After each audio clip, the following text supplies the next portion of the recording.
With President Biden on the march again, trying to push his massive spending Build Back Better bill, some people are saying this will surely enter the United States economy into a recession. To find out why that may be, we're happy to have author of Wall Street Profits for Main Street Investors, Charles MIZRAHI. Charles MIZRAHI, thank you so much for joining us on the Capitol Report. My pleasure. Thanks for having me. Now, Charles, President Biden is in Ohio today trying to revive his massive spending bill. A lot of folks say that the inflation we're seeing has been exacerbated by government spending. What would another massive government spending bill do to the economy if passed? Create more inflation. You don't need to be a genius on that one. You don't try to put out a fire by throwing gasoline on it, and that's exactly what this bill is. Inflation is pretty simple, right? It's too many dollars chasing too few products. So more people have money, less products on the shelf, everyone competes for it, prices rise. Now, what's this plan? To put another $1.9 trillion into the system in order to have more dollars chasing fewer goods? What does one expect to have happen? Prices go down? Now, data on wholesale prices was just released earlier this week, and wholesale prices jumped far higher than Wall Street had expected. Why is this, and what does this tell you about the overall economy? Well, it's just one data point in a series of data points. To look at any one government report, remember the lagging indicators, and secondly, you look at them as a bunch of dots in a line. And what we're seeing here is just what we're seeing at the shelves is that higher wholesale prices mean suppliers are paying more for money, more for goods, paying more money for goods, which is passing on to the consumer, which is higher prices. So there's really no surprise here. I don't know why anyone's even surprised that prices continue to go up. There is no reason that they shouldn't be going up. Now, there's a lot of talk about the Fed raising interest rates to help ease inflation.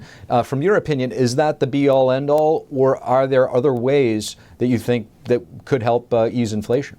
Well, the Fed was in denial back half a year ago, a little more than half a year ago, telling us inflation was transitory.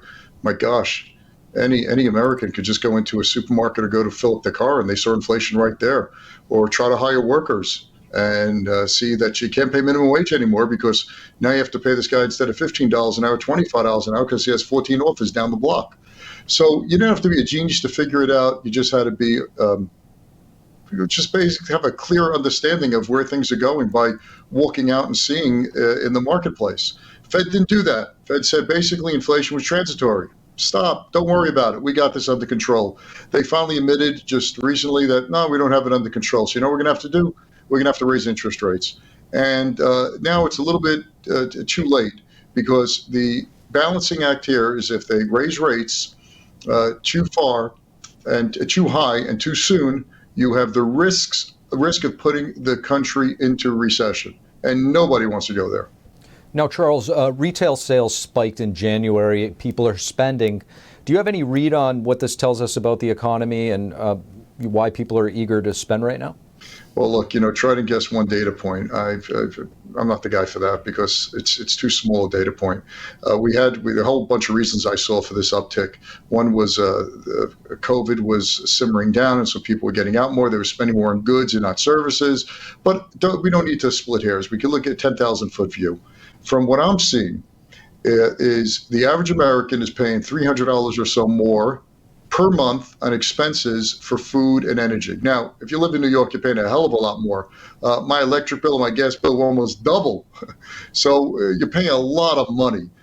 Instead of taking that money, that extra money now it's going to pay my utility bills or to fill up my car or to fill my freezer, I can't take, there's no more extra money to go out to dinner or to spend discretionary. So already we're seeing, from hearing from my sources who are big CEOs that sell the big box stores, especially Walmart, that Walmart is starting to cancel orders. The reason they're canceling orders is because demand is already starting to come down. It just makes sense. The average American is having to spend more on food and energy. Where the heck are they going to have extra money to go now to Walmart to buy another T-shirt? So the Fed is really behind the curve, and that's the danger. When you're behind the curve and you're playing catch up, you do silly things which could put the economy into a tailspin. Charles MIZRAHI, thank you. My pleasure.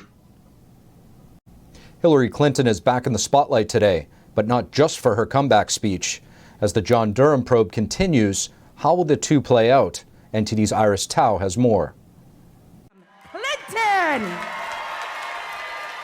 Hillary Clinton makes a comeback to the main stage, speaking Thursday at the New York Democratic Convention. I intend to work my heart out to elect Democrats up and down the ticket this November. But also in the spotlight is the ongoing probe by Special Counsel John Durham. In a court filing last week, Durham alleged that the Clinton campaign hired a tech company to establish a false narrative linking then-candidate Donald Trump to Russia. Clinton, however, is dismissing it. It's funny, the more trouble Trump gets into, the wilder the charges and conspiracy theories about me seem to get. Also on the move is Michael Sussman, the attorney for the Clinton campaign. Sussman filed a motion on Thursday seeking to dismiss Durham's charge against him. His attorneys say that Sussman did not make any false statement to the FBI and that the indictment is only about an entirely ancillary matter. Well, I think it's terribly flawed. The law professor Juscelino Colares says the argument is unlikely to stand. That he in fact made a false statement by not disclosing when he was prompted or asked whether he was acting on behalf of Hillary Clinton's political campaign. Or how likely do you think that it will actually get dismissed? To be very honest, knowing the reputation of Special Counsel Durham, I think it's extremely unlikely that this will be dismissed. And now 46 Republican senators are urging the Department of Justice to stay independent and give all the resources that Durham needs to proceed with the investigation. Reporting in Washington, D.C., Iris Howe, NTD News. More states are dropping school mask mandates, and Texas is taking one more step forward. The Lone Star State is suing the federal government over its mask mandate for public transit. The lawsuit seeks to stop the mask requirement on airplanes, trains, buses, and at transportation hubs. President Biden issued the order last January right after taking office. In a statement, Texas Attorney General Ken Paxton calls the measure disrespectful to the United States Constitution. Texas wants the court to issue a preliminary injunction and a permanent injunction. Kentucky Republican Senator Rand Paul also said he wants to force a vote to end mask mandates on airplanes. And U.S. governors and Canadian premiers are calling to drop cross-border vaccine mandates for truckers. 16 U.S. governors and 2 Canadian premiers wrote a letter to President Biden and Prime Minister Trudeau on Wednesday to reinstate the vaccine and quarantine exemptions for truck drivers. The governors explained in the letter that a lack of exemptions will force thousands of truck drivers out of the industry. The governor said, quote, "We cannot afford to lose any more truck drivers who transport food and other vital supplies across the border." On Wednesday, the head of the FAA, Stephen Dickson, announced he's resigning. He cited family separation during the pandemic as the reason for his exit. Transportation Secretary Pete Buttigieg described Dickson as a steady and skilled captain. Recently, the FAA has been criticized for its handling of questions surrounding 5G interference with aircraft. Dickson will officially step down on March 31st. Congresswoman Vicky Hartzler is introducing a bill targeting Chinese Communist Party members who study in the United States. The bill would ban members of the CCP's National Congress and their family members from receiving visas to study in the U.S. The Congresswoman says that the CCP is committing genocide and atrocities, and yet they continue to send their children to the U.S. to receive a world-class education. The bill is called Protecting Higher Education from the Chinese Communist Party. Hartzler says it will stop those who are actively working to undermine our nation from advancing academically. And we're happy to have the author of the bill that aims to protect the American homeland and our universities against threats from the Chinese Communist Party. Congresswoman Vicky Hartzler, thank you so much for joining us on the Capitol Report. Oh, I'm glad to be here. Now, Congresswoman, you've just recently introduced a bill called Protecting Higher Education from the Chinese Communist Party Act. If you could, please give us some details on what your bill is aiming to do. Sure. Well, it's going to prohibit members of the Chinese Communist Party and their family members from being able to come here and go to our colleges and universities. We have over 317,000 foreign students from China right now in America studying in our universities, and some of them have family members who are in the leadership and in the Congress of the Chinese Communist Party, and I just think that's wrong. Even President Xi Jinping's daughter received her education at Harvard and is here studying in a graduate level. And that's just wrong. We shouldn't be aiding and abetting those who want to do us harm. It's just wrong. Now, your bill sounds quite significant I mean, it carries quite a bit of weight. A lot of people may not know the gravity of which the CCP has infiltrated our universities. Like you said, many high-ranking officials and their kids, even Xi Jinping's daughter went to Harvard a few years back. What concerns are there when these Communist Party members come here and attend our universities? Well, we have to realize that China has a plan for world domination, and that doesn't sound like some Hollywood movie. That's the reality. I've produced a 4-part video series at my official website, hartzler.house.gov. I would encourage people to go there, which outlines the threats that we are facing right now from China. There's the first video is on the military threats. The second is the economic threats with the Belt and Road Initiative. The third video talks about the malign influence, and that includes what they're doing through our universities. And the fourth one gets into human rights abuses.